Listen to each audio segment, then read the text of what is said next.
Hi hello ಎಲ್ರಿಗೂ ನಮಸ್ಕಾರ. Welcome back to my channel. ನಾನು ನೀವು ವಿನುತಾ. ಇವತ್ತಿನ ದಿನ ಬೆಳಗ್ಗೆನೇ ಬೇಗ ಎದ್ಬಿಟ್ಟು ಮನೆಯೆಲ್ಲ ಕ್ಲೀನ್ ಮಾಡಿಕೊಂಡು ಸ್ವಲ್ಪ ಡಿಟಾಕ್ಸ್ ಡ್ರಿಂಕ್ನ ಕುಡಿಯೋಣ ಅಂತೇಳ್ಬಿಟ್ಟು ಡಿಟಾಕ್ಸ್ ಡ್ರಿಂಕ್ನ ಮಾಡ್ಕೊಂಡು ಕುಡಿತಾ ಇದ್ದೀನಿ. ಇದು ಕುಡಿಯೋಕ್ಕೆ ಸ್ಟಾರ್ಟ್ ಮಾಡಿದ್ಕಿಂತ ನಂಗೆ ಸ್ವಲ್ಪ ಹೆಲ್ತ್ ವೇರಿಯೇಷನ್ಸ್ ಕಾಣಿಸ್ತಾ ಇದೆ. ಸ್ವಲ್ಪ ನನಗೆ ಅಜೀರ್ಣ ಆಗ್ತಿತ್ತು ಊಟ ಮಾಡಿದ್ದೆಲ್ಲ. ಸೊ ಇವಾಗ ಸ್ವಲ್ಪ ಅದೆಲ್ಲ ಕಡಿಮೆ ಆಗಿದೆ ಅಂತಲೇ ಹೇಳ್ಬೋದು. ಹಾಗೆ ಬ್ರೇಕ್ಫಾಸ್ಟ್ಗೆ ಅಂತ ಹೇಳಿ ಶಾವಿಗೆ ಉಪ್ಪಿಟ್ಟನ್ನ ಕೂಡ ಮಾಡಿದ್ದಾಯಿತು. ನನ್ನ ಮಗಳಿಗೆ ನೋಡಿ ತಿನ್ಸೋಕ್ಕೆ ಅಂತ ಹೇಳ್ಬಿಟ್ಟು ನನ್ನ ಹಸ್ಬೆಂಡು ಸರ್ಕಸ್ ಹೊಡಿತಾ ಇದ್ದಾರೆ ಇಲ್ಲಿ. ಅವಳಿಗೆ ಏನೇನೋ ಆ್ಯಕ್ಟಿಂಗ್ ಮಾಡ್ಕೊಂಡೆಲ್ಲ ತಿನ್ಸೋಕ್ಕೆ ಟ್ರೈ ಮಾಡಿದ್ರು ಅವಳು ತಿನ್ನಲ್ಲ. ಸೊ ಅದಕ್ಕೆ ನಾನೇ ಅಲ್ಲಿ ತಿನ್ನಿಸ್ತೀನಿ ಬಾ ಅಂತ ಹೇಳ್ಬಿಟ್ಟು ನಾನೇ ಇವತ್ತು ಬ್ರೇಕ್ಫಾಸ್ಟ್ನ ತಿನ್ನಿಸಿದ್ದಾಯಿತು.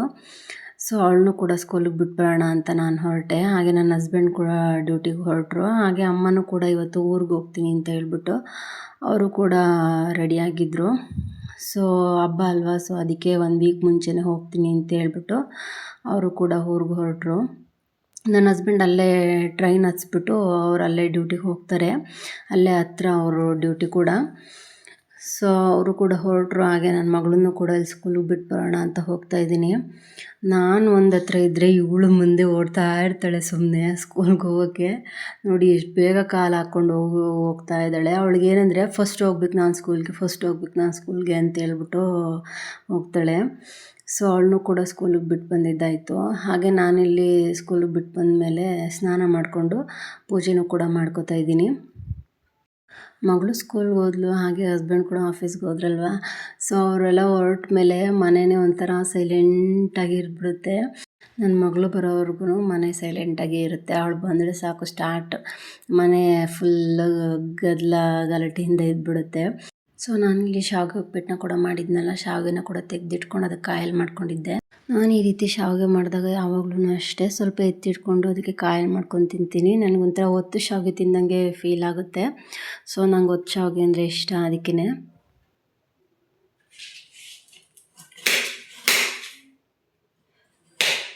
ನಾನು ಬೆಳಗ್ಗೆನೇ ಎದ್ಬಿಟ್ಟು ಎಲ್ಲ ಕೆಲಸ ಮಾಡಿಕೊಂಡು ಪೂಜೆ ಎಲ್ಲ ಮಾಡಿಕೊಂಡು ತಿಂಡಿ ತಿಂದ್ಕೊಂಡು ಸ್ವಲ್ಪ ಹೊತ್ತು ಕೆಲಸ ಇತ್ತು ಮನೇಲಿ. ಸೊ ಅದನ್ನು ಕೂಡ ಮುಗಿಸ್ಕೊಂಡೆ. ಬೆಡ್ಶೀಟ್ ಕ್ಲೀನಿಂಗಿಗೆ ಹಾಕೋದು, ಹಾಗೆ ಸ್ವಲ್ಪ ಬಟ್ಟೆ ಇತ್ತು ಅದನ್ನು ಕೂಡ ವಾಶ್ಗೆ ಹಾಕಿದೆ. ಸೊ ನನ್ನ ಮಗಳು ಯಾಕೋ ನಿನ್ನೆ ಪೂರಿ ಉಂಡೆ ತಿನ್ನಬೇಕು ಅನ್ನಿಸ್ತಾ ಇದೆ, ಪೂರಿ ಉಂಡೆ ಮಾಡಿಕೊಡಮ್ಮ ಅಂತ ಹೇಳಿದ್ರು. ಸೊ ಅದಕ್ಕೆ ಅವಳಿಗೆ ಪೂರಿ ಉಂಡೆ ಮಾಡಿಕೊಡೋಣ, ಅವಳು ಸ್ಕೂಲಿಂದ ಬರೋಷ್ಟೊತ್ತಿಗೆ ಮಾಡಿದ್ರೆ ಇಷ್ಟಪಟ್ಟು ತಿಂತಾಳೆ ಅಂತ ಅಂದ್ಬಿಟ್ಟು ಪೂರಿ ಉಂಡೆ ಮಾಡೋಣ ಅಂತೇಳ್ಬಿಟ್ಟು ಮಾಡ್ತಾಯಿದ್ದೀನಿ. ಜಾಸ್ತಿ ಏನು ಮಾಡ್ತಾಯಿಲ್ಲ, ನಮ್ಮ ಮನೇಲಿ ಯಾರೂ ತಿನ್ನಲ್ಲ ಪೂರಿ ಉಂಡೆನ. ಅವಳು ತಿಂತಾಳೆ, ಬಿಟ್ಟರೆ ನಾನು 1-2 ತಿಂತೀನಿ ಅಷ್ಟೇ, ಮತ್ತಿನ್ಯಾರು ತಿನ್ನಲ್ಲ. ಸೊ ಅದಕ್ಕೆ ಸ್ವಲ್ಪ ಮಾತ್ರ ಮಾಡ್ಕೊತಾ ಇದ್ದೀನಿ. ಒಂದು 5-6 ಉಂಡೆ ಆಗೋಷ್ಟು ಮಾಡ್ಕೊತೀನಿ ಅಷ್ಟೇ, ನಾನು ಜಾಸ್ತಿ ಮಾಡ್ಕೊಳ್ಳಿಕ್ಕೆ ಹೋಗಲ್ಲ. ಇದಕ್ಕೆ ಏನಿಲ್ಲ, ಸಿಂಪಲ್ಲಾಗಿ ಬೆಲ್ಲನ ತುರಿದ್ಬಿಟ್ಟು ನೀಟಾಗಿ ಅದನ್ನು ಪಾಕ ಮಾಡ್ಕೊತೀನಿ. ಪಾಕ ಮಾಡ್ಕೊಂಡು ಸೋಸ್ಕೊಂಡು ಮಂಡಕ್ಕಿ ಹಾಕ್ಬಿಟ್ಟು ಮಿಕ್ಸ್ ಮಾಡ್ಕೊತೀನಿ ಅಷ್ಟೇ. ನಿಮ್ಗೆ ಬೇಕಂದರೆ ಏಲಕ್ಕಿ ಪೌಡರ್ ಹಾಕ್ಕೋಬೋದು. ನಾನಿಲ್ಲಿ ಏನೂ ಮಿಕ್ಸ್ ಮಾಡಲ್ಲ. ಸೊ ಇಷ್ಟು ಮಾತ್ರ ಹಾಕ್ಕೊತೀನಿ. ತುಪ್ಪನೂ ಕೂಡ ಹಾಕ್ಕೋಬೋದು, ಬಟ್ ನಾನಿಲ್ಲೇನು ತುಪ್ಪ ಯೂಸ್ ಮಾಡಲ್ಲ. ಬರೀ ಬೆಲ್ಲ ಪಾಕ ಮಾಡಿಕೊಂಡು ಅದನ್ನು ಹಾಕ್ಬಿಟ್ಟು ಉಂಡೆ ಕಟ್ತೀನಿ ಅಷ್ಟೇ. ಪೂರಿ ಉಂಡೆ ರೆಡಿ ಆಗೋಯ್ತು. ನನ್ನ ಮಗಳು ಇಷ್ಟಪಟ್ಟು ತಿಂತಾಳು ಅದನ್ನು. ಸೊ ಅದಕ್ಕೆ ನಿನ್ನೆ ಯಾಕೋ ಮಾಡ್ಕೊಡಮ್ಮ ಪೂರಿ ಉಂಡೆ ತಿನ್ನಬೇಕು ಅನ್ನಿಸ್ತಾ ಇದೆ ಅಂತ ನಿನ್ನೆ ಕೇಳಿದ್ಲು. ನಿನ್ನೆ ಮಾಡೋಣ ಅಂತ ಅಂದ್ಕೊಂಡೆ. ಸೊ ಯಾಕೋ ನನಗೆ ಮಾಡೋ ಮೂಡ್ ಇರಲಿಲ್ಲ. ಸೊ ಅದಕ್ಕೆ ನಾಳೆ ಮಾಡ್ಕೊಡ್ತೀನಮ್ಮ ಅಂತ ಹೇಳಿದೆ. ಸೊ ಅದಕ್ಕೆ ಅವಳು ಸ್ಕೂಲಿಂದ ಬರೋಷ್ಟರಲ್ಲಿ ಮಾಡಿ ರೆಡಿ ಮಾಡಿಟ್ಟಿದ್ರೆ ಬಂದು ತಿಂತಾಳೆ. ಅವಳು ಸ್ಕೂಲಿಂದ ಬಂದೆಲ್ಲ ಊಟ ಮಾಡಲ್ಲ. ನಾನು ಕೊಟ್ಟು ಕಳಿಸಿರೋದನ್ನೇ ಲಂಚ್ನೇ ಸ್ನ್ಯಾಕ್ಸ್ನ ಖಾಲಿ ಮಾಡ್ಕೊಂಬಂದರೆ ಸಾಕಪ್ಪ ಅನ್ನೋಂಗೆ ಆಗ್ಬಿಟ್ಟಿದೆ ನನಗಂತೂ. ಯಾಕೆ ಇತ್ತೀಚೆಗೆ ಅಷ್ಟು ಊಟ ಮಾಡೋಕ್ಕೆ ಇದು ಮಾಡ್ತಾಳೋ ನನಗೊಂದು ಗೊತ್ತಿಲ್ಲ. ಬಟ್ ಅಂಗಡಿ ಮನೇಲಿ ಏನಾದರೂ ಇಷ್ಟಪಟ್ಟು ತಿಂತಾಳೆ. ಅದರಲ್ಲೂ ಮೇಯ್ನಾಗಿ ಅವಳು ತಿನ್ನೋದು ಚಿಪ್ಸ್ ಒಂದೇ, ಪೊಟೆಟೊ ಚಿಪ್ಸ್ ಒಂದನ್ನು ಮಾತ್ರ ತುಂಬ ಇಷ್ಟಪಟ್ಟು ತಿಂತಾಳೆ, ಖಾರ ಮತ್ತು ಸಾಲ್ಟ್ ಎರಡೂ. ಹಾಗೆ ಪಾನಿಪುರಿ ಈ ಥರದ್ದೇನಾದರೂ ಆದರೆ ತಿಂತಾಳೆ. ಕೇಳಿದ್ದು ಪೂರಿ ಉಂಡೆ ಮಾಡಿಕೊಡಮ್ಮ ಅಂತ. ಸೊ ಅದಕ್ಕೆ ಮಾಡ್ತಾಯಿದ್ದೀನಿ. ಹಂಗೆ ಮೊನ್ನೆ ಡ್ರೈ ಫ್ರೂಟ್ಸ್ ಲಡ್ಡು ಕೂಡ ಮಾಡಿದ್ದೆ ಅಲ್ವಾ. ಸೊ ಅದನ್ನು ಕೂಡ ಇಷ್ಟಪಟ್ಟು ತಿಂತಾಳೆ. ಕೇಳಿ ಅವಳೇ ಇಸ್ಕೊತಾಳೆ, ಅಮ್ಮ ಕೊಡು ಲಡ್ಡುನ ಅಂತ ಹೇಳ್ಬಿಟ್ಟು. ಏನೋ ಹಂಗಾದ್ರೂ ಸ್ವಲ್ಪ ತಿಂದು ಸ್ಟ್ರಾಂಗ್ ಆಗಲಿ ಅಂತ ಅಷ್ಟೇ. ಅವಳು ಹೆಂಗೆ ಅಂದರೆ ಮಾತಾಡೋದು ಎಲ್ಲ ಜೋರು ವಾಯ್ಸ್ ಬರುತ್ತೆ ಅವಳದು, ಬಟ್ ಊಟ ಏನು ತಿನ್ನಲ್ಲ, ತುಂಬ ವೀಕ್ ಇದ್ದಾಳೆ. ಏನಾದರೂ ಸ್ವಲ್ಪ ಬಿದ್ದು ಏಟ್ ಮಾಡ್ಕೊಂಡ್ಳು ಅಂದ್ರೂ ಫುಲ್ಲು ಅಳು ಸ್ಟಾರ್ಟ್ ಮಾಡ್ಕೊಂಡ್ಬಿಡ್ತಾಳೆ. ಅಯ್ಯೋ ನನಗೇನೋ ಆಯಿತು ಅನ್ನೋ ಥರ ಅವಳು ಸ್ಟಾರ್ಟ್ ಮಾಡ್ಕೊಂಡ್ಬಿಡ್ತಾಳೆ. ನಾವೇನೋ ಆಯ್ತಲ್ಲಪ್ಪ ಅಂತ ಅಂದ್ಕೋಬೇಕು, ಹಂಗೆ ಇದು ಮಾಡ್ತಾಳೆ ಅವಳು. ಅಷ್ಟು ಸೆನ್ಸಿಟಿವ್ ಆಗಿಬಿಟ್ಟಿದ್ದಾಳೆ. ಅವ್ರ ಅಪ್ಪಂಗೆ ಏನಾದರೂ ಈ ಥರ ಹೇಳಿದ್ರೆ ಅವರಪ್ಪ ಹೇಳ್ತಾರೆ, ನೀನು ಹಂಗೆ ಸೆನ್ಸಿಟಿವ್ ಆಗಿದೆಯಾ, ನನ್ನ ಮಗಳನ್ನು ಕೂಡ ಹಂಗೆ ಬೆಳೆಸ್ಕೊಟ್ಟಿದೀಯ ನೀವು ಅಂತಾರೆ. ಏನು ಹೇಳೋದು, ನಾನು ಸ್ವಲ್ಪ ಸೆನ್ಸಿಟಿವ್, ನೋಡೋಕೆ ಹೈಟು ವೆಯ್ಟು ಪರ್ಸ್ನಾಲಿಟಿ ಇದ್ದೀನಿ. ಬಟ್ ಯಾರಾದರೂ ಏನಾದರೂ ಅಂದರೆ, ಏನಾದರೂ ಆದರೆ, ಸ್ವಲ್ಪ ಏನಾದರೂ ನನ್ನ ಲೈಫಲ್ಲಿ ಏನಾದರೂ ವ್ಯತ್ಯಾಸ ಆಯಿತು, ವೇರಿಯೇಷನ್ಸ್ ಆಯಿತು ಅಂದರೆ ನನಗೆ ಅದನ್ನೆಲ್ಲ ತಡ್ಕೊಳ್ಳೋ ಶಕ್ತಿ ಇಲ್ಲ. ನನ್ನ ಹಸ್ಬೆಂಡ್ ಯಾವಾಗಲೂ ಹೇಳ್ತಾರೆ, ಏನಾದರೂ ಸ್ವಲ್ಪ ಹೇಳಿದ್ರು ಸಾಕು, ಎಲ್ಲಾದರೂ ಕೊಳ್ತೀಯ, ಏನೂ ಹೇಳೋಂಗಿಲ್ಲ ನಿನಗೆ ಅಂತಾರೆ. ಅದೇನೋ ಗೊತ್ತಿಲ್ಲ, ಮುಂಚಿಂದನೂ ಹಂಗೆ ಬಂದ್ಬಿಟ್ಟಿದೆ.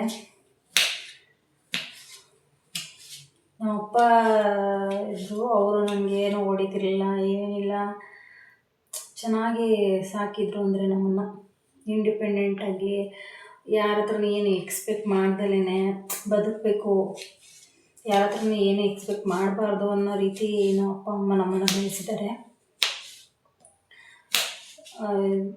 ಅಂದರೆ ಅದೊಂದು ಇದು. ನಮ್ಮ ಅಮ್ಮನೂ ಕೂಡ ಹಂಗೇನೆ, ನಮ್ಮ ಅಪ್ಪಾಜಿ ಇದ್ದವ್ರೂ ಅಷ್ಟೇ. ನಮ್ಮ ಮನೇಲಿ ನಮ್ಮ ಅಮ್ಮನೇ ಇಂಡಿಪೆಂಡೆಂಟಾಗಿ ಎಲ್ಲನೂ ಮಾಡ್ತಾಯಿದ್ದಿದ್ದು. ಅಪ್ಪಾಜಿ ಇದ್ರೂ ನಮ್ಮ ಅಮ್ಮನೇ ಎಲ್ಲ ಮನೆ ಮೇಂಟೈನ್ ಮಾಡೋದು, ಎಲ್ಲ ಪ್ರತಿಯೊಂದು ನಮ್ಮ ಅಮ್ಮನೇ ಮಾಡೋರು. ನಾವು ನಮ್ಮ ಅಮ್ಮಂಗೆ ಹಾಗೇ ಸಪೋರ್ಟ್ ಮಾಡ್ತಾಯಿದ್ವಿ. ಅಮ್ಮನೂ ಕೂಡ ನಮ್ಗೆ ಹಂಗೆ ಸಪೋರ್ಟ್ ಮಾಡೋರು. ಓದಿಸಿದ್ದೇ ಆಗಲಿ ಎಲ್ಲಾದರೂ ನನ್ನ ಅಮ್ಮನೇ ಮಾಡಿದ್ದು. ಸೊ ಏನೋ ಒಂಥರ ನನ್ನ ಮದುವೆಯಲ್ಲಿ ನನ್ನ ಅಪ್ಪ ಇರಲಿಲ್ಲ.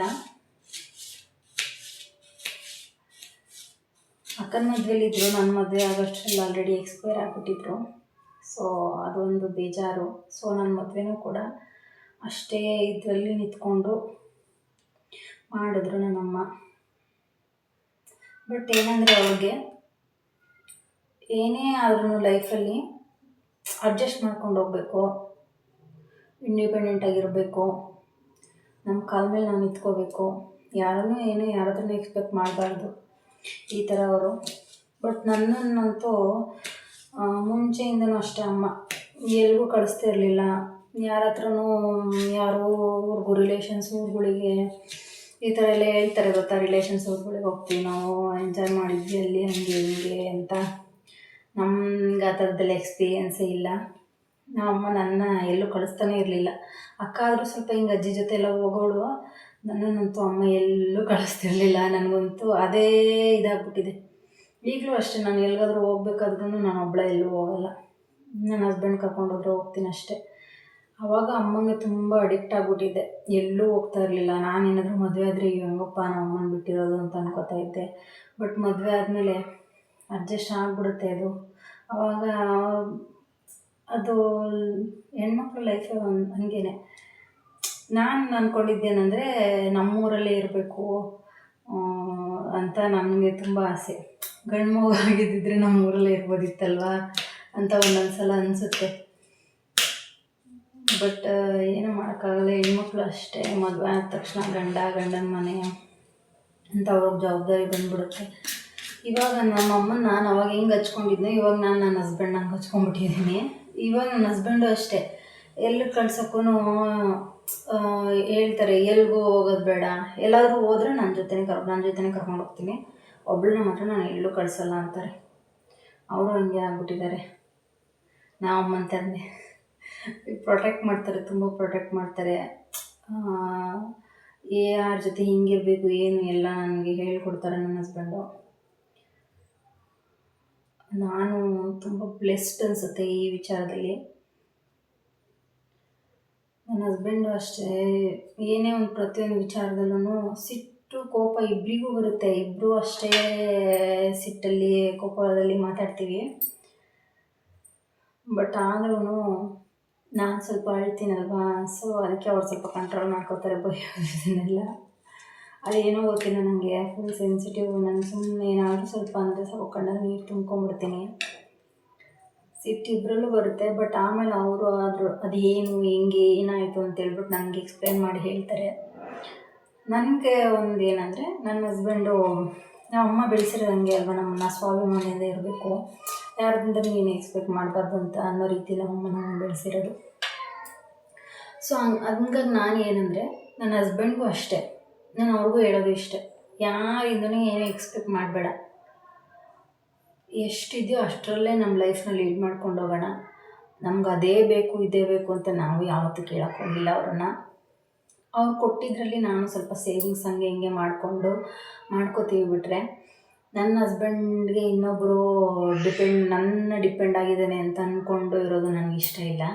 ಸೊ ಅದಕ್ಕೆ ನನ್ನ ಹಸ್ಬೆಂಡ್ಗೂ ನಾನು ಅದನ್ನೇ ಹೇಳೋದು, ಯಾರಿಂದನೂ ಏನು ಎಕ್ಸ್ಪೆಕ್ಟ್ ಮಾಡಬೇಡ, ಯಾರ ಹತ್ರನೂ ಏನು ತೊಗೊಳ್ಬೇಡ. ಫಸ್ಟ್ ಆಫ್ ಆಲ್ ರಿಲೇಷನ್ಸ್ ಹತ್ರ ಅಂತೂ ಏನೂ ವ್ಯವಹಾರಗಳ್ನ ಇಟ್ಕೊಬೇಡ ಅಂತಲೇ ನಾನು ನನ್ನ ಹಸ್ಬೆಂಡ್ಗೆ ಹೇಳೋದು. ಕಷ್ಟನೋ ಸುಖನೋ ನಮ್ಮ ಹತ್ರ ಇದೆಯಾ, ನಾವು ಮಾಡ್ಕೊಳ್ಳೋಣ, ಇಲ್ವಾ ಬೇಡ. ಇಲ್ಲ ಅಂತಂದರೆ ನನ್ನದು ಒಡವೆಗಳೆಲ್ಲ ಇತ್ತಲ್ವ, ಸೊ ಅದನ್ನೆಲ್ಲ ಇಟ್ಬಿಟ್ಟು ಮಾಡ್ಕೊಳ್ಳೋಣ, ಬಟ್ ಯಾರ ಹತ್ರನೂ ಏನು ಕೇಳಬೇಡಿ ಅಂತ ನನ್ನ ಹಸ್ಬೆಂಡ್ ಕೂಡ ಇದನ್ನೇ ಹೇಳೋದು. ಅವ್ರಿಗೆ ಅದೊಂದು ಖುಷಿ ನನ್ನ ಬಗ್ಗೆ. ನನ್ನ ಹೆಂಡ್ತಿ ಇನ್ನೊಬ್ರ ಹತ್ರ ಕೈ ಚಾಚೋ ಥರ ಮಾಡಲ್ಲ, ನನ್ನ ಬೆನ್ನೆಲುಬಾಗಿರ್ತಾಳೆ ಅನ್ನೋದೊಂದು ಅವ್ರಿಗೆ ಇದು. ಎಷ್ಟು ದಿನ ಇರ್ತೀವಿ ನಾವು, ಇವತ್ತಿದ್ದೋ ನಾಳೆ ಇರ್ತೀವಿ ಅಂತ ಗೊತ್ತಿಲ್ಲ, ಈ ಸೆಕೆಂಡಿಗೆ ಇರ್ತೀವಿ ಅಂತ ಗೊತ್ತಿಲ್ಲ. ಸೊ ನನ್ನದು ಒಪಿನಿಯನ್ ಏನಂದರೆ, ನನಗೆ ಇದೇ ಆಸ್ತಿ ಮಾಡಬೇಕು, ಅಂತಸ್ತು ಮಾಡಬೇಕು, ಆ ಥರದ್ದೆಲ್ಲ ಏನಿಲ್ಲ ನನ್ನ ಮೈಂಡ್ ಸೆಟ್ಟಲ್ಲಿ. ನಾವು ಇಬ್ಬರು ಚೆನ್ನಾಗಿರಬೇಕು, ನನ್ನ ಮಗಳಿಗೆ ಒಳ್ಳೆ ಎಜುಕೇಷನ್ ಕೊಡಬೇಕು, ಅವಳನ್ನ ಒಳ್ಳೆ ರೀತಿಲಿ ಬೆಳೆಸಬೇಕು, ಅಷ್ಟೇ ನನ್ನ ಆಸೆ ಇರೋದು. ನಮ್ಮ ಹತ್ರ ಆಸ್ತಿ ಇದೆ, ಆಸ್ತಿ ನೆಚ್ಕೊಂಡು ಯಾವತ್ತೂ ನಾನಿಲ್ಲ. ನನ್ನ ಹಸ್ಬೆಂಡ್ ಕೇಳೋದು ಕೂಡ ಅಷ್ಟೆ, ನಿನ್ನ ಆಸ್ತಿ ಇರಲಿ ಬಿಡಲಿ ಯಾವುದ್ರ ಮೇಲೂ ಡಿಪೆಂಡ್ ಆಗಬೇಡ, ನನ್ನ ಮಗಳಿಗೆ ಒಳ್ಳೆ ಎಜುಕೇಷನ್ ಕೊಡೋಣ, ಕಷ್ಟ ಆದರೂ ಪರವಾಗಿಲ್ಲ, ಅವಳಿಗೆ ಒಳ್ಳೆ ಎಜುಕೇಷನ್ ಕೊಟ್ಟು ಅವಳು ಮುಂದೆ ಒಂದಿನ ಹೇಳ್ಬಾರ್ದಲ್ವ ನಮ್ಮ ಅಪ್ಪ ಅಮ್ಮ ನನಗೆ ಎಜುಕೇಷನ್ ಕೊಡಲಿಲ್ಲ ಅಂತ. ಸೊ ಅದಕ್ಕೆ ಅವಳನ್ನ ಇಂಡಿಪೆಂಡೆಂಟಾಗಿ ಬೆಳೆಸಬೇಕು, ಅವಳಿಗೆ ಇನ್ನೊಬ್ರ ಹತ್ರ ಅವಳು ಏನು ಎಕ್ಸ್ಪೆಕ್ಟ್ ಮಾಡಬಾರ್ದು, ಆ ರೀತಿ ಬೆಳೆಸಿ ಅವಳ ಎಜುಕೇಷನ್ ಚೆನ್ನಾಗಿ ಕೊಟ್ಬಿಟ್ಟು ಅವಳನ್ನು ಓದಿಸಿ ಚೆನ್ನಾಗಿ ಒಂದು ಒಳ್ಳೆ ಮನೆಗೆ ಮದುವೆ ಮಾಡಿಕೊಡ್ಬೇಕು. ಇಷ್ಟೇ ಅಲ್ವ ಅಪ್ಪ ಅಮ್ಮಂದ್ರ ಆಸೆ, ಇನ್ನೇನಿರುತ್ತೆ. ನನ್ನ ಆಸೆ ಇರೋದು ಇಷ್ಟೇ. ನಾನು ನನ್ನ ಹಸ್ಬೆಂಡ್ಗೆ ಇನ್ನೇನು ಹೆಚ್ಚಾಗಿ ಏನು ಕೇಳೋಕ್ಕೆ ಹೋಗಲ್ಲ.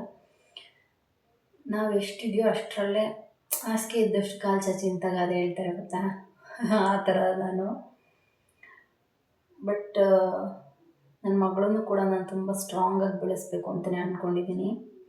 ಯಾರೇನೇ ಅಂದರೂ ತಲೆ ಕೆಡಿಸ್ಕೋಬಾರ್ದು. ಬಟ್ ನಾನು ಸ್ವಲ್ಪ ವೀಕೇನೆ, ಬಟ್ ಅವಳನ್ನು ಸ್ಟ್ರಾಂಗ್ ಮಾಡ್ತೀನಿ ನಾನು. ಅವಳನ್ನು ಸ್ಟ್ರಾಂಗ್ ಮಾಡೋಕ್ಕೆ ಒಂದು ಕಾರಣ ಏನಂದರೆ, ನಾನು ತುಂಬ ವೀಕ್ ಇದ್ದೀನಿ. ಸೊ ನಾನು ಇವಾಗೆಲ್ಲ ಫೇಸ್ ಮಾಡ್ತಾ ಇರೋವಂಥ ಸಿಚುವೇಶನ್ಸ್ನ ಮುಂದೆ ಅವಳು ಫೇಸ್ ಮಾಡಬಾರ್ದು. ಸೊ ಅವಳನ್ನ ಸ್ಟ್ರಾಂಗ್ ಮಾಡಿ ಅವಳಿಗೆ ಒಳ್ಳೆ ಎಜುಕೇಷನ್ ಕೊಡಬೇಕು, ಅವಳ ಲೈಫಲ್ಲಿ ಸೆಟ್ಲ್ ಆಗಬೇಕು, ಅಷ್ಟೇ ನನ್ನ ಆಸೆ. ನನಗಿನ್ಯಾವುದೂ ಆಸೆ ಇಲ್ಲ. ನನಗೆ ನನ್ನ ಗಂಡ, ನಾನು, ನನ್ನ ಮಗಳು ಚೆನ್ನಾಗಿರಬೇಕು ಅನ್ನೋದಷ್ಟೇ ನನಗಿರೋದು. ನಾವು ಇನ್ನೊಬ್ರ ಹತ್ರ ಅದು ಕೊಡಿ ಇದು ಕೊಡಿ ಅಂತ ನಾವೇನು ಕೇಳೋಕ್ಕೂ ಹೋಗಲ್ಲ. ಅವ್ರು ಕೊಡೋಕ್ಕೆ ಬಂದ್ರೂ ನನ್ನ ಹಸ್ಬೆಂಡ್ಗೆ ಬೇಡ ಅಂತಲೇ ಹೇಳ್ತೀನಿ. ಸೊ ಯಾಕೆ ನಾನು ಈ ರೀತಿ ಮಾತಾಡ್ತೀನಿ ಅಂತಂದರೆ, ಇವತ್ತು ಹೆಲ್ಪ್ ಮಾಡ್ತಾರೆ, ನೆಕ್ಸ್ಟ್ ಇನ್ನೊಂದು ಟೈಮಲ್ಲಿ ಏನಾದರೂ ಬಂದಾಗ ಅವ್ರ ವಿಷಯಕ್ಕೆ ಏನಾದರೂ ಬಂದಾಗ ಹೇಳ್ತಾರೆ ಅವರೇನೆ, ಏನಂದರೆ, ಅಯ್ಯೋ ನಾವು ಅವಾಗ ಹೆಲ್ಪ್ ಮಾಡಿರಲಿಲ್ವಾ, ನಾವು ಮಾಡಿಕೊಟ್ಟಿದ್ದೆ ತಗೋ, ನಾವು ಮಾಡಿದ್ದಕ್ಕೆ ನೀನು ಹಿಂಗಿದೆಯಾ ಅಂತೆಲ್ಲ ಮಾತಾಡ್ತಾರೆ. ಆಲ್ರೆಡಿ ಈ ಥರದ ಮಾತುಗಳು ನಾನು ಕೇಳಿಬಿಟ್ಟಿದ್ದೀನಿ, ನನಗೆ ಗೊತ್ತು ಯಾರ್ಯಾರು ಮಾತಾಡಿದ್ದಾರೆ ಏನಂತ. ಸೊ ಅದಕ್ಕೆ ನನ್ನ ಹಸ್ಬೆಂಡ್ಗೆ ನನಗೆ ಇನ್ನೊಬ್ರು ಅನ್ನೋದು ನನಗೆ ಇಷ್ಟ ಇಲ್ಲ. ನಾನು ಮದುವೆ ಆಗಿನ ಮುಂಚೆ ಅವ್ರ ಲೈಫ್ ಹೆಂಗಿತ್ತೋ ಏನೋ ನನಗೆ ಗೊತ್ತಿಲ್ಲ. ನಾನು ಮದುವೆ ಆದಮೇಲೆ ನನ್ನ ಗಂಡ ಅವರು, ನಾನು ಅವ್ರನ್ನ ಇನ್ನೊಬ್ಬರ ಕಡೆ ಕೈ ಚಾಚಕ್ಕೆ ಬಿಡಲ್ಲ. ನಾನು ನನ್ನ ಹಸ್ಬೆಂಡ್ಗೆ ಹೇಳೋದು ಅಷ್ಟೇ, ಇನ್ನೊಬ್ಬರು ನಮ್ಮನ್ನು ಬೆಟ್ಟು ತೋರಿಸಿ ಮಾತಾಡಬಾರ್ದು. ನಮ್ಮ ಕೈಲಿ ಎಷ್ಟಿದೆಯೋ ಅಷ್ಟು ಮಾಡ್ಕೊಂಡು ಹೋಗೋಣ, ಯಾರ ಹತ್ರನೂ ಏನು ಕೇಳಬೇಡಿ. ನಾನು ಇವತ್ತಿನವರೆಗೂ ನಾನು ಅದನ್ನೇ ಹೇಳೋದು. ನಾವು ಮನೆಯಲ್ಲಿ ಏನು ತಿಂತೀವೋ ಏನು ಬಿಡ್ತೀವೋ ಅದು ಬೇಡ, ಇನ್ನೊಬ್ರ ಹತ್ರ ನಾವು ಯಾವತ್ತೂ ಏನೂ ಎಕ್ಸ್ಪೆಕ್ಟ್ ಮಾಡೋದು ಬೇಡ. ಅವ್ರು ಇನ್ನೊಂದು ದಿನ ಅದನ್ನೇ ಅಡ್ವಾಂಟೇಜಾಗಿ ತೊಗೊಂಡು ಹೇಳ್ತಾರೆ, ನಾನು ಹೆಲ್ಪ್ ಮಾಡಿದ್ದೆ ತಗೋ, ನಾನು ಮಾಡಿದ್ದೆ ತಗೋ. ನಂಗೆ ಆ ಥರ ಎಲ್ಲ ಇಷ್ಟ ಆಗೋಲ್ಲ. ಆ ಥರ ಅಂದಾಗ ಹೀಯಾಳಿಸಿ ಅಂದಾಗ ಅದು ನನ್ನ ಮನಸ್ಸಿಗೆ ತುಂಬ ಕೊರಿತಾ ಇರುತ್ತೆ ನನಗೆ. ಅಯ್ಯೋ ಹಿಂಗೆ ಅಂದ್ಬಿಟ್ರಲ್ಲ ಅಂತಂದ್ಬಿಟ್ಟು. ಸೊ ನಾನು ಫೇಸ್ ಮಾಡಿದ್ದೀನಿ ಇದನ್ನು. ನಾನು ಯಾವತ್ತೂ ಯಾರ ಹತ್ರ ನಿಂತ್ಕೊಂಡು ಫೇಸ್ ಮಾಡಿಲ್ಲ ಈ ಥರ ವಿಚಾರನ. ನನ್ನ ಹಸ್ಬೆಂಡ್ ವಿಚಾರದಲ್ಲೇ ನಾನು ಫೇಸ್ ಮಾಡಿದ್ದೀನಿ. ಸೊ ಹಂಗಾಗಿ ಬೇಡ, ನಮ್ಮ ಹತ್ರ ಎಷ್ಟಿದೆಯೋ ನಾವು ಹಾಸಿಗೆ ಇದ್ದಷ್ಟು ಕಾಲು ಚಾಚೋಣ. ಹಾಸಿಗೆ ಇದ್ದಷ್ಟು ನಮ್ಮ ಕಾಲು ಇನ್ನೂ ದೊಡ್ಡದಿತ್ತಾ, ಅದನ್ನು ಹಾಸಿಗೆ ಒಳಗಡೆನೇ ಕಾಲು ಮಡ್ಚ್ಕೊಂಡು ಮಲ್ಕೊಳ್ಳೋಣ ಅಂತ ನಾನು ಹೇಳ್ತೀನಿ ಬಿಟ್ಟರೆ ನನ್ನ ಹಸ್ಬೆಂಡ್ಗೆ. ಹಾಸಿಗೆಗಿಂತ ಇನ್ನೂ ದೊಡ್ಡ ಹಾಸಿಗೆ ಮಾಡಿಸೋಣ ಅಂತೆಲ್ಲ ನಾನು ಹೇಳಲ್ಲ. ನಾನಿರೋದು ಹಿಂಗೆ ಮೈಂಡ್ ಸೆಟ್ಟು. ಸಾರಿ, ನಿಮ್ಗೆ ಏನಾದರೂ ಬೇಜಾರಾಯಿತು ಅನಿಸುತ್ತೆ ನಾನು ಹೇಳ್ತಾ ಇರೋದು. ಯಾಕೋ ಹೇಳ್ಕೋಬೇಕು ಅಂತ ಅನ್ನಿಸ್ತು, ಸೊ ಅದಕ್ಕೆ ಹೇಳಿದೆ. ನನ್ನಮ್ಮ ಇಂಡಿಪೆಂಡೆಂಟಾಗಿ ಬೆಳೆಸಿದಾರಲ್ವ, ಸೊ ಅದಕ್ಕೆ ನಾನು ನಮ್ಮ ಅಮ್ಮನ ಬಗ್ಗೆ ತುಂಬ ಪ್ರೌಡ್ ಫೀಲ್ ಮಾಡ್ತೀನಿ. ನನ್ನ ಅಕ್ಕನೂ ಅಷ್ಟೇ, ಅವಳು ನನ್ನನ್ನು ಅಷ್ಟೇ ಸ್ಟ್ರಾಂಗಾಗಿ ಇದು ಮಾಡ್ತಾಳೆ. ಏನಾದರೂ ಹೇಳ್ತಾಳೆ, ನಾನು ಏನಾದರೂ ತಪ್ಪು ಮಾಡಿದರೆ, ಏನಾದರೂ ಮಿಸ್ಅಂಡರ್ಸ್ಟ್ಯಾಂಡಿಂಗ್ ಮಾಡ್ಕೊಂಡಿದ್ರೆ ಹೇಳ್ತಾಳೆ ಅವಳು, ನಾವು ಮಾಡಬಾರ್ದು, ಹಿಂಗೆ ಮಾಡಬೇಕು.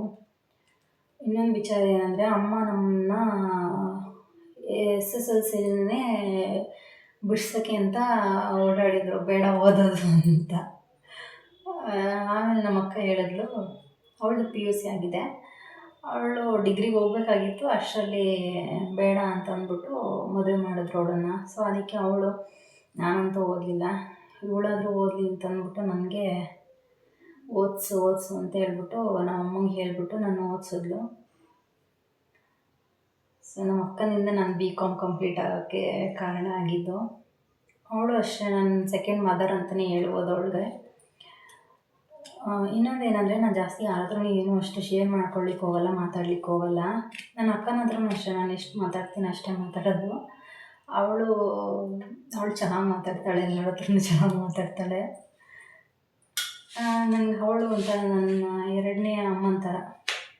ನನಗೆ ಅವಳು ಅಷ್ಟೇ ಸ್ಟ್ರಾಂಗ್ ಮಾಡ್ತಾಳೆ, ಹೇಳ್ತಾಳೆ, ಏನಾದರೂ ವಿಚಾರ ಇದ್ದರೆ ಹೇಳ್ಕೊಂಡ್ರೆ ಮಾಡಿದ್ರೆ ನನಗೆ ಸಪೋರ್ಟಿವ್ ಆಗಿರ್ತಾಳೆ ಅವಳು ಯಾವಾಗಲೂ. ಅವಳ ವಿಷಯದಲ್ಲೂ ಅಷ್ಟೇ, ನಾನು ಅಷ್ಟೇ. ಮುಂಚೆ ನಾನು ನಮ್ಮ ಅಕ್ಕ ಇಬ್ಬರು ನನ್ನ ಬಟ್ಟೆ ನಿನ್ನ ಬಟ್ಟೆ ಅಂತ ಎಷ್ಟು ಕಿತ್ತಾಡ್ತಾಯಿದ್ವಿ ಗೊತ್ತಾ, ತುಂಬ ಕಿತ್ತಾಡ್ತಾಯಿದ್ವಿ ನಾವೇ ನಮ್ಮ ಅಕ್ಕ. ನನ್ನ ಡ್ರೆಸ್ ಅದು, ನಿನ್ನ ಡ್ರೆಸ್ ಇದು, ನಾನು ಹಾಕೋಬೇಡ ಅದನ್ನೊಂದು ಇದನ್ನೊಂದು ಅಂತ. ಇವಾಗ ಹಂಗಿಲ್ಲ, ಅವಳ ಡ್ರೆಸ್ ನನ್ನ ಹತ್ರ ಇರುತ್ತೆ, ನಂದು ಅವಳ ಹತ್ರ ಇರುತ್ತೆ, ಸ್ಯಾರೀಸು, ಒಡವೆ ಎಲ್ಲನೂ ಅಷ್ಟೇ ಶೇರ್ ಮಾಡ್ಕೊಂಡು ಹಾಕೋತಾ ಇರ್ತೀವಿ. ಇನ್ನು ನನಗಿನ್ನ ಜಾಸ್ತಿ ನಮ್ಮ ಅಕ್ಕನೇ ಜಾಸ್ತಿ ಫಂಕ್ಷನ್ಸೆಲ್ಲ ಅಟೆಂಡ್ ಮಾಡ್ತಾಳೆ. ಸೊ ನಾನು ಇಲ್ಲಿ ಬೆಂಗಳೂರಲ್ಲಿ ಇರ್ತೀನಲ್ವ, ಅವಳು ಶಿವಮೊಗ್ಗದ ಹತ್ರ ಕೊಟ್ಟಿರೋದು. ಸೊ ಅವಳಿಗೆ ಜಾಸ್ತಿ ಫಂಕ್ಷನ್ಸ್ ಎಲ್ಲ ಇರುತ್ತೆ. ನಾನಿಲ್ಲಿ ಹೇಗೆಲ್ಲ ಬಿಟ್ಟು ಹೋಗ್ಲಿಕ್ಕಾಗಲ್ಲ, ಒಬ್ಬಳೇ ಅಷ್ಟು ದೂರ ಜರ್ನಿ ಮಾಡ್ಕೊಂಡು ನಾನು ಸ್ವಲ್ಪ ಹೋಗಲ್ಲ ಅಷ್ಟೇ ಅದು ಫಂಕ್ಷನ್ಗಳಿಗೂ. ಹೋದರೆ ಮತ್ತೆ ಇನ್ನೊಂದು ದಿನ ನೈಟೇ ಬಂದುಬಿಡ್ಬೇಕು, ಮತ್ತು ಅದೇ ಇರುತ್ತೆ. ಸೊ ಹಂಗಾಗಿ ನಾನು ಜಾಸ್ತಿ ಹೋಗೋಕ್ಕಾಗಲ್ಲ, ಅಕ್ಕ ಹೋಗ್ತಾಳೆ. ಸೊ ಹಂಗಾಗಿ ಅವಳ ಹತ್ರನೇ ಅವಳು ಜಾಸ್ತಿ ಫಂಕ್ಷನ್ಸ್ ಎಲ್ಲ ಚೆನ್ನಾಗಿ ಅಟೆಂಡ್ ಮಾಡ್ತಾಳೆ. ನಾನು ಯಾವುದಾದ್ರೂ ತೀರಾ ಹತ್ರ ಅನ್ನೋದಕ್ಕೆ ಮಾತ್ರ ಹೋಗ್ತೀನಿ ಅಷ್ಟೇ.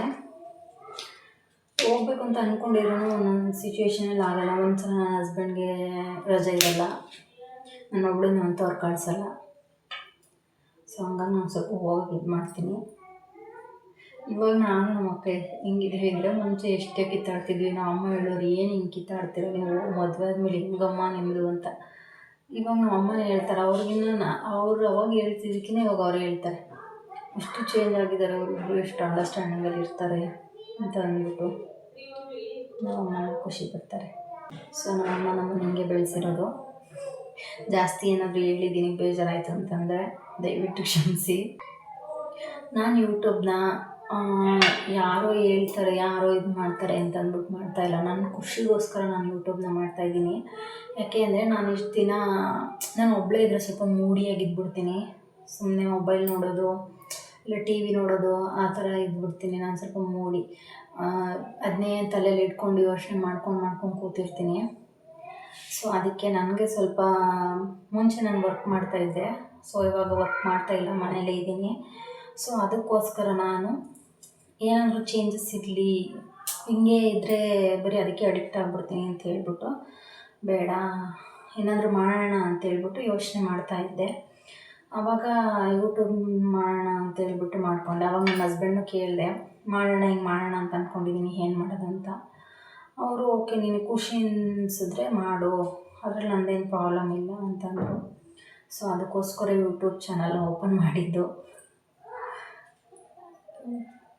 ನನ್ನ ವಿಡಿಯೋ ಏನಾದರೂ ತಪ್ಪಾಗಿದ್ದರೆ ಅಥವಾ ಏನಾದರೂ ಕರೆಕ್ಷನ್ಸ್ ಇದ್ದರೆ ನೀವು ನೋಡಿ ಹೇಳಿ, ದಯವಿಟ್ಟು ನಂಗೆ ಸಪೋರ್ಟ್ ಮಾಡಿ. ನೀವು ನಂಗೆ ಸಪೋರ್ಟ್ ಮಾಡಿದಷ್ಟು ನನಗೆ ಇನ್ನು ವೀಡಿಯೋಸ್ ಮಾಡಲಿಕ್ಕೆ ನನಗೆ ಸ್ವಲ್ಪ ಖುಷಿ ಆಗುತ್ತೆ. ನನ್ನ ವೀಡಿಯೋಸ್ನ ನೋಡ್ತಾ ಇದ್ದಾರೆ, ನನಗೂ ಸ್ವಲ್ಪ ಇನ್ನೂ ಚೆನ್ನಾಗಿ ಮಾಡೋಣ ಅಂತೇಳ್ಬಿಟ್ಟು ನನಗೂ ಮೋಟಿವೇಟ್ ಸಿಗುತ್ತೆ. ನಿಮ್ಗೆ ಇಷ್ಟ ಆಗಿದರೆ ಪ್ಲೀಸ್ ದಯವಿಟ್ಟು ಲೈಕ್ ಮಾಡಿ, ಶೇರ್ ಮಾಡಿ, ಸಬ್ಸ್ಕ್ರೈಬ್ ಮಾಡಿ, ಪಕ್ಕದಲ್ಲಿರೋ ಬೆಲ್ ಐಕಾನ್ ಪ್ರೆಸ್ ಮಾಡೋದು ಮರಿಬೇಡಿ. Thank you. ಹೀಗೆ ನಂಗೆ ಸಪೋರ್ಟ್ ಮಾಡ್ತಾಯಿರಿ. Thank you. ಬನ್ನಿ ಇವಾಗ ಪೂರಿ ಉಂಡೆ ಹೆಂಗೆ ಮಾಡೋದಂತ ನೋಡ್ಕೊಂಬರೋಣ. ನಾನಿಲ್ಲಿ ಒಂದು ಪಾತ್ರೆಗೆ, ಸ್ಟೀಲ್ ಪಾತ್ರೆಗೆ ಸ್ವಲ್ಪ ನೀರು ಹಾಕಿದ್ದೀನಿ ಅಷ್ಟೇ. ಅದಕ್ಕೆ ಇವಾಗ ಬೆಲ್ಲನ ಆ್ಯಡ್ ಮಾಡ್ತೀನಿ.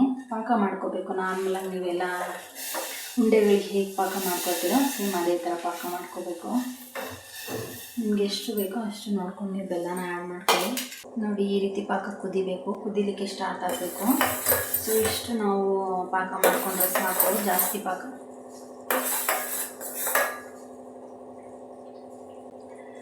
ನೋಡಿ, ಈ ರೀತಿ ಬಬಲ್ಸ್ ಬರಲಿಕ್ಕೆ ಸ್ಟಾರ್ಟ್ ಆಗುತ್ತೆ. ಸೊ ಇಷ್ಟು ನಾವು ಪಾಕ ಮಾಡಿಕೊಂಡ್ರೆ ಸಾಕು. ಜಾಸ್ತಿ ಪಾಕ ಮಾಡ್ಕೊಳ್ಳಿಕ್ಕೆ ಹೋಗಬೇಡಿ. ನಾನಿಲ್ಲಿ ಕಡಿಮೆ ಕ್ವಾಂಟಿಟಿಲಿ ಮಾಡ್ಕೊಳೋದ್ರಿಂದ ನಾನು ಸ್ವಲ್ಪನೇ ತೊಗೊಂಡಿದ್ದೀನಿ. ಸೊ ಅದಕ್ಕೆ ಬೇಗ ಪಾಕ ಆಗೋಯಿತು. ನೋಡಿ, ಇಷ್ಟ ಆದ ತಕ್ಷಣ ನಾನು ಗ್ಯಾಸ್ನ ಆಫ್ ಮಾಡ್ಕೊತೀನಿ. ಸೊ ನಾನಿಲ್ಲಿ ಒಂದು ಬೌಲಲ್ಲಿ ಮಂಡಕ್ಕಿನ ತೊಗೊಂಡಿದ್ದೀನಿ. ಪೂರಿ ಅಂತಾರೆ, ನಮ್ಮ ಕಡೆ ಮಂಡಕ್ಕಿ ಅಂತಾರೆ. ಸೊ ಈ ಕಡೆ ಬೆಂಗಳೂರು ಸೈಡೆಲ್ಲ ಪೂರಿ ಅಂತಾರೆ. ಸೊ 1 ಕಪ್ ನಾನು ಪೂರಿನ ತೊಗೊಂಡಿದ್ದೀನಿ. ಸ್ವಲ್ಪನೇ ಹಾಕಿ ಮಿಕ್ಸ್ ಮಾಡ್ಕೊತೀನಿ. ನೋಡಿ, ಈ ರೀತಿ ಉಂಡೆ ಕಟ್ಕೊಂಡು ಇಟ್ಕೋಬೇಕು. ನಿಮಗೆ ಯಾವ ಸೈಜಲ್ಲಿ ಬೇಕೋ ಆ ಸೈಜಲ್ಲಿ ಮಾಡ್ಕೊಳ್ಳಿ. ನಾನಿಲ್ಲಿ ಮೀಡಿಯಮ್ ಸೈಜಲ್ಲಿ ಮಾಡ್ಕೊತಾ ಇದ್ದೀನಿ. ನೋಡಿ, ಇಲ್ಲಿ ಪೂರಿ ಉಂಡೆ ಕೂಡ ರೆಡಿ ಆಯಿತು. ನಾನಿಲ್ಲಿ ಬೆಲ್ಲ ಮಾತ್ರ ಹಾಕಿರೋದು, ಬೇರೆ ಏನೂ ಹಾಕಿಲ್ಲ. ಟೇಸ್ಟ್ ಕೂಡ ತುಂಬ ಚೆನ್ನಾಗಿರುತ್ತೆ. ನನ್ನ ಮಗಳು ಬಂದು ತಿಂದ್ರು ಅಂತ ಫುಲ್ ಖುಷಿ ಆಗ್ಬಿಡ್ತಾಳೆ. ಪೂರಿ ಉಂಡೆ ಮಾಡಿದೆ ಅಮ್ಮ ಅಂತ ಹೇಳ್ಬಿಟ್ಟು. ಐಸ್ ಕ್ರೀಮ್ನ ತೊಗೊಂಡಿದ್ದೀನಿ. ಇದು ವೆನಿಲಾ ಐಸ್ ಕ್ರೀಮು. ಸೊ ಅದಕ್ಕೆ ಡ್ರೈ ಫ್ರೂಟ್ಸ್ನ ಆ್ಯಡ್ ಮಾಡ್ತಾಯಿದ್ದೀನಿ. ನಿಮ್ಗೆ ಯಾವ ಡ್ರೈ ಫ್ರೂಟ್ಸ್ ಬೇಕೋ ಆ ಡ್ರೈ ಫ್ರೂಟ್ಸ್ನ ನೀವು ಆ್ಯಡ್ ಮಾಡ್ಕೊಳ್ಳಿ. ನಾನಿಲ್ಲಿ ಗೋಡಂಬಿ, ಪಿಸ್ತಾ, ಬಾದಾಮಿನ ಹಾಕಿ ಮಿಕ್ಸ್ ಮಾಡಿಕೊಂಡು ಪುಡಿ ಮಾಡಿಕೊಂಡು ಇದಕ್ಕೆ ಆ್ಯಡ್ ಮಾಡ್ಕೊತಾ ಇದ್ದೀನಿ. ನಾನು ಐಸ್ ಕ್ರೀಮ್ ಏನಾದರೂ ತಿನ್ನಬೇಕಾದ್ರೆ ಡ್ರೈ ಫ್ರೂಟ್ಸು ಇದು ಅಥವಾ ಫ್ರೂಟ್ಸು ಏನಾದರೂ ಹಾಕ್ಕೊಂಡು ತಿಂತೀನಿ. ಅದು ವೆನಿಲಾ ಐಸ್ ಕ್ರೀಮ್ ಮಾತ್ರ. ಚಾಕ್ಲೇಟ್ ಈ ಥರ ಫ್ಲೇವರ್ ಏನಿದ್ರೆ ಅದಕ್ಕೆ ನೀನು ಆ್ಯಡ್ ಮಾಡ್ಕೊಳ್ಳಿಕ್ಕೆ ಹೋಗಲ್ಲ.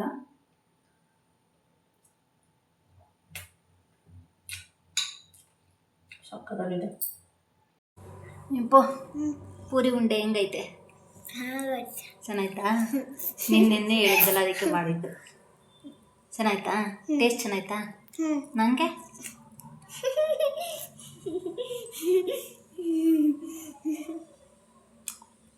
ಇಷ್ಟ ಆಯ್ತಾ?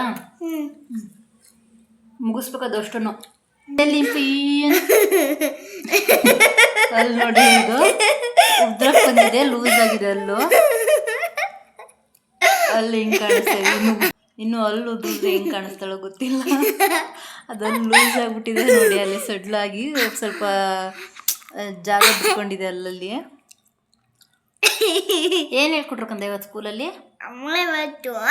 ಟೆಸ್ಟ್ ಇಲ್ಲ ಅದೇ, ಬಟ್ ನಾಳೆ ಟೆಸ್ಟ್. ಸ್ಪೀಕಿಂಗ್ ಸ್ಕಿಲ್ ಇತ್ತಲ್ಲ, ಹೆಂಗೆ ಮಾಡಿದೆ? ಚೆನ್ನಾಗಿ ಮಾಡ್ದಾ? ಇಷ್ಟ ಮ್ಯಾಮ್ ಏನು ಹೇಳಿದ್ರು? ಗುಡ್ ಹೇಳಿದ್ರಾ? ಮತ್ತೆ ನಾಳೆ ಏನೋ ಕಾಂಪಿಟೇಷನ್ ಐತೆ ಅಂತಿದ್ರು ನಿಮ್ಮ ಮ್ಯಾಮ್. ಹ್ಯಾಂಡ್ ರೈಟಿಂಗ್ ಕಾಂಪಿಟೇಷನ್ ಐತಾ? ಯಾರು ಫಸ್ಟ್ ಬರ್ತಾರೆ ಅದರಲ್ಲಿ? ನೀನು ಫಸ್ಟ್ ಬರ್ತೀಯಾ? ನಿನ್ನ ಹ್ಯಾಂಡ್ ರೈಟಿಂಗ್ ಚೆನ್ನಾಗೈತಾ? ನಾಳೆ ನೀಟಾಗಿ ಬರಿಬೇಕಾ? ಕೊಡು. ಹಾಗೆ ರಾತ್ರಿ ಊಟಕ್ಕೆ ಅಂತ ಹೇಳ್ಬಿಟ್ಟು ಹುಳ್ಳಿಕಾಳನ್ನ ಕೂಡ ಮೊಳಕೆ ಕಟ್ಟಿಟ್ಟಿದ್ದೆ. ಸೊ ಮೊಳಕೆ ಹುಳ್ಳಿಕಾಳಿನ ಸಾಂಬಾರು ಕೂಡ ಮಾಡ್ಕೊತಾ ಇದ್ದೀನಿ. ಹಾಕೋತಾ ಇದ್ದೀನಿ. ಇದು ಸ್ವಲ್ಪ ಹೊತ್ತು ಕುದೀಲಿ.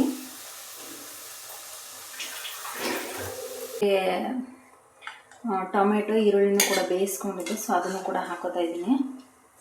ನಾನಿಲ್ಲಿ ಮೊಳಕೆ ಹುಳ್ಳಿಕಾಳಿಗೆ 5 ವಿಷಲ್ ಮಾಡಿಸ್ಕೊಂಡಿದ್ದೀನಿ. ಅಂದರೆ ಬೇಯಲ್ಲ ಅದು. ನಾನಿಲ್ಲಿ ಲಿಡ್ ಕ್ಲೋಸ್ ಮಾಡಿ 1-2 ನಿಮಿಷ ಬೇಯಲಿಕ್ಕೆ ಬಿಡ್ತೀನಿ, ಕುದಿಲಿಕ್ಕೆ. ಮೀಡಿಯಮ್ ಫ್ಲೇಮಲ್ಲಿ ಇಟ್ಟಿದ್ದೀನಿ. ಹಾಗೆ ಈ ಕಡೆ ಮುದ್ದೆ ಕೂಡ ಹಾಕ್ಕೊಂಡಿದ್ದೀನಿ. ನನ್ನ ಹಸ್ಬೆಂಡು ಕೂಡ ಬಂದರು. ಸೊ ಅದಕ್ಕೆ ಬಿಸಿ ಬಿಸಿ ಮುದ್ದೆ ಮಾಡ್ಕೊಳ್ಳೋಣ ಅಂತ ಹೇಳಿಬಿಟ್ಟು ನೋಡಿ, ಮೊಳಕೆ ಹುಳ್ಳಿಕಾಳಿನ ಸಾಂಬಾರು ಮಾಡಿ, ಮುದ್ದೆ ಮಾಡಿ, ಹಾಗೆ ರೈಸ್ ಕೂಡ ಮಾಡಿದ್ದೆ. ನಮ್ಮ ಮನೆಯವ್ರು ಇಲ್ಲಿ ಡ್ಯೂಟಿ ಮಾಡ್ಕೊಂಬಂದು ಈಗ ತಾನೇ ಊಟ ಮಾಡ್ಕೊಂಡು ಕೂತಿದ್ದಾರೆ. ನೋಡಿ, ಅವಳಲ್ಲೇ ಅವ್ರ ಅಪ್ಪನ ಕರ್ಕೊಂಡು ಆಡೋಕೆ ಕೂತ್ಕೊಂಡ್ಬಿಟ್ಟಿದ್ದಾಳಲ್ಲೇ. ಒಟ್ಟು ಅವಳು ಲೂಡೋ ಆಡಬೇಕಷ್ಟೇ ದಿವಸಕ್ಕೆ. ಲೂಡೋ ಆಡಿಲ್ಲ ಅಂದರೆ ಅವಳಿಗೆ ಸಮಾಧಾನನೇ ಇರಲ್ಲ. ಅಲ್ಲ ಅಮ್ಮ? ನನ್ನ ಹಸ್ಬೆಂಡು ಕೂಡ ಎಷ್ಟೇ ಸುಸ್ತಾಗಿ ಬಂದಿದ್ರು ಅವ್ರ ಮನೆಯವ್ರ ಹತ್ರ ತೋರಿಸ್ಕೊಳ್ಳಲ್ಲ. ಬಾ ಆಟ ಆಡೋಣ ಅಂತ ಹೇಳ್ಬಿಟ್ಟು ಅವಳ ಜೊತೆ ಕೂತ್ಕೊಂಡು ಅವಳ ಜೊತೆ ಟೈಮ್ ಸ್ಪೆಂಡ್ ಮಾಡ್ತಾರೆ. ಅವ್ರಿಗೆ ಸಿಗೋದೇ ಒಂದು ಸ್ವಲ್ಪ ಟೈಮ್ ಅಲ್ವಾ, ಸೊ ಅದಕ್ಕೆ ಅವಳನ್ನ ಖುಷಿಯಾಗಿಟ್ಟಿರ್ತಾರೆ ಆ ಟೈಮಲ್ಲಿ. ಸೊ ಇವತ್ತಿನ ವಿಡಿಯೋ ಇದಾಗಿತ್ತು. ಪ್ಲೀಸ್ ಇಷ್ಟ ಆಗಿದ್ದರೆ ಲೈಕ್ ಮಾಡಿ, ಶೇರ್ ಮಾಡಿ, ಸಬ್ಸ್ಕ್ರೈಬ್ ಮಾಡಿ. Thank you.